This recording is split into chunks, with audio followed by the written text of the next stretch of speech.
ಸರ್ಕಾರ ರೈತರಿಗೆ ಸರಿಯಾಗಿ ಗೊಬ್ಬರ ವಿತರಣೆ ಮಾಡುತ್ತಿಲ್ಲ ಎಂದು ಆರೋಪಿಸಿ ಯಾದಗಿರಿ ಜಿಲ್ಲಾ ಬಿಜೆಪಿ ಘಟಕದಿಂದ ಶಹಾಪುರ ನಗರದಲ್ಲಿ ಸರ್ಕಾರದ ವಿರುದ್ಧ ಬೃಹತ್ ಪ್ರತಿಭಟನೆ ನಡೆಸಲಾಗಿದೆ.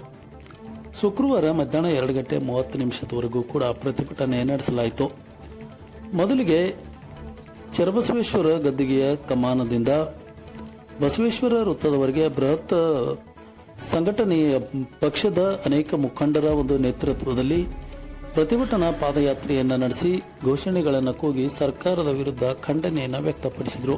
ನಂತರ ಬಸವೇಶ್ವರ ವೃತ್ತದಲ್ಲಿ ಬಹಿರಂಗ ಸಮಾವೇಶ ನಡೆಸಿ ರಾಜ್ಯ ಸರ್ಕಾರ ರೈತರಿಗೆ ಸಮರ್ಪಕವಾಗಿ ಯೂರಿಯಾ, ಡಿಎಪಿ ರಸಗೊಬ್ಬರಗಳನ್ನು ನೀಡುತ್ತಿಲ್ಲ. ಇದರಿಂದಾಗಿ ನಿತ್ಯವೂ ರೈತರು ಗೊಬ್ಬರ ಅಂಗಡಿಗಳ ಮುಂದೆ ದಿನಗಟ್ಟಲೆ ಸರತಿ ಸಾಲಿನಲ್ಲಿ ನಿಲ್ಲುವಂತಹ ಸ್ಥಿತಿ ನಿರ್ಮಾಣವಾಗಿದೆ. ಇದಕ್ಕೆ ರಾಜ್ಯ ಸರ್ಕಾರದ ಆಡಳಿತ ವೈಫಲ್ಯವೇ ಕಾರಣ ಎಂದು ಆರೋಪಿಸಿದರು. ಈ ಸಂದರ್ಭದಲ್ಲಿ ಬಿಜೆಪಿಯ ಜಿಲ್ಲಾಧ್ಯಕ್ಷ ಬಸವರಾಜಪ್ಪ ವಿಭೂತಿಹಳ್ಳಿ ಹಾಗೂ ಯುವ ಮುಖಂಡರಾದಂತಹ ಅಮೀನ್ ರೆಡ್ಡಿ ಯಾಳಗಿ ಜೊತೆಗೆ ಚಂದ್ರಶೇಖರ್ ಗೌಡ ಸುಬೇದಾರ್, ನಗರ ಮಂಡಲ ಅಧ್ಯಕ್ಷ ಚಂದ್ರಶೇಖರ್ ಯಾಳಗಿ, ಗ್ರಾಮೀಣ ಮಂಡಲ ಅಧ್ಯಕ್ಷ ತಿರುಪತಿ ಹತ್ತಿಕಟಗಿ, ಜಿಲ್ಲಾ ರೈತ ಮೋರ್ಚಾ ಅಧ್ಯಕ್ಷ ದುರ್ಗಪ್ಪ ಎಳಿಮೇಲಿ ಹಾಗೂ ಜಿಲ್ಲಾ ಉಪಾಧ್ಯಕ್ಷ ದೇವೇಂದ್ರಪ್ಪ ಕೋನೇರ, ಜಿಲ್ಲಾ ಕಾರ್ಯದರ್ಶಿ ದಾಮು ಪವಾರ್, ಹಿರಿಯ ಮುಖಂಡರಾದ ಶಿವರಾಜ ದೇಶಮುಖ ಹಾಗೂ ಡಾಕ್ಟರ್ ಚಂದ್ರಶೇಖರ್ ಸುಬೇದಾರ್, ಮಲ್ಲಿಕಾರ್ಜುನ್ ಕಂದಕೂರ, ಬಸವರಾಜ ಅರಣಿ, ಅಶೋಕ್ ಮಲ್ಲಬಾದಿ, ಮಂಡಲ ಪ್ರಧಾನ ಕಾರ್ಯದರ್ಶಿಗಳಾದ ಕರ್ಬಸಪ್ಪ ಸೌಬಿರಾಳ್, ವೆಂಕಟೇಶ್ ಗೌನಳ್ಳಿ ಹಾಗೂ ನಗರ ಮತ್ತು ಗ್ರಾಮೀಣ ಮಂಡಲದ ಎಲ್ಲ ಪದಾಧಿಕಾರಿಗಳು, ಮೋರ್ಚಾ ಪದಾಧಿಕಾರಿಗಳು, ರೈತ ಬಾಂಧವರು, ರೈತಪರ ಚಿಂತಕರು, ಸಾರ್ವಜನಿಕರು ಸೇರಿದಂತೆ ನೂರಾರು ಜನರು ಭಾಗವಹಿಸಿದರು. ಕಾಂಗ್ರೆಸ್ನವರು ಕೂಡ ರೈತರ ದೇಶದ ಬೆನ್ನೆಲುಬೆ ಮುರಿತಾ ಇದ್ದಾರೆ. ಇದು ಜೈ ಜವಾನ್ ಜೈ ಕಿಸಾನ್ ಅಂತ ಹೇಳ್ತಾ ಇದ್ದೀವಿ.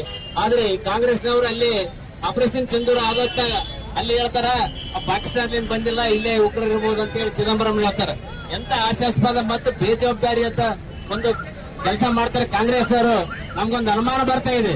ಅವರನ್ನು ಭಾರತವನ್ನ ಮತ್ತು ನಮ್ಮ ನಾಡಿನ ರೈತರನ್ನ ನಮ್ಮನ್ನ ರಕ್ಷಣೆ ಮಾಡತಕ್ಕಂತ ರೈತರನ್ನ, ಒಂದು ಸೈನಿಕರನ್ನ ಅವ್ರನ್ನ ಪ್ರೊಟೆಕ್ಷನ್ ಮಾಡೋದ್ಬಿಟ್ಟು ಅವರ ಬಗ್ಗೆ ಅವಹೇಳನಕಾರಿ ಮತ್ತು ಅವರಿಗೆ ಯಾವುದೇ ಒಂದು ಸವಲತ್ತನ್ನು ಒದಗಿಸಿಕೊಡದೆ ಈ ಒಂದು ಕಳ್ಳಸಂತೆ ಇಲ್ಲಿ ಕೇರಳಕ್ಕೂ ಮತ್ತು ಬೇರೆ ರಾಜ್ಯಕ್ಕೂ ಮಾರ್ತಾ ಇದ್ದಾರೆ.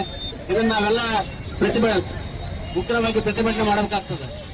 ಈ ಒಂದು ವಾರದಲ್ಲಿ ಈ ಒಂದು ಸಮಸ್ಯೆಯನ್ನು ಬಗೆಹರಿಸಿದ್ದಲ್ಲಿ ಇದಕ್ಕಿಂತ ಹೆಚ್ಚಿನ ಒಂದು ಜಿಲ್ಲೆಯಾದ್ಯಂತ ನಾವು ಪ್ರತಿಭಟನೆ ಕೈಗೊಳ್ಳಬೇಕಂತ ಹೇಳಿ ಈ ಮೂಲಕ ಎಚ್ಚರಿಕೆ ಕೊಡ್ತಾ ಇದ್ದೇನೆ.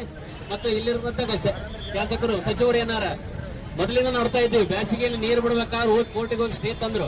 ರಾಜಗೌಡರು ನಾವೆಲ್ಲರ ನೇತೃತ್ವದಲ್ಲಿ, ಅಮೀನ್ ರೆಡ್ಡಿ ಅವರ ನೇತೃತ್ವದಲ್ಲಿ ಹೋರಾಟ ಮಾಡಿದ್ರೆ ಅದಕ್ಕೆ ಹೋಗಿ ಕೋರ್ಟಿಗೆ ಹೋಗಿ ಸ್ಟೇ ತರ ಅಂತ ಕೆಲಸ ಮಾಡ್ತಾ ಇದ್ದಾರೆ. ನೀವು ನೋಡ್ತಾ ಇದ್ದೀರಿ, ಬರೀ ರೈತರಿಗೆ ಹೇಳಿದ್ರೆ ರೈತ ಯಾವಾಗ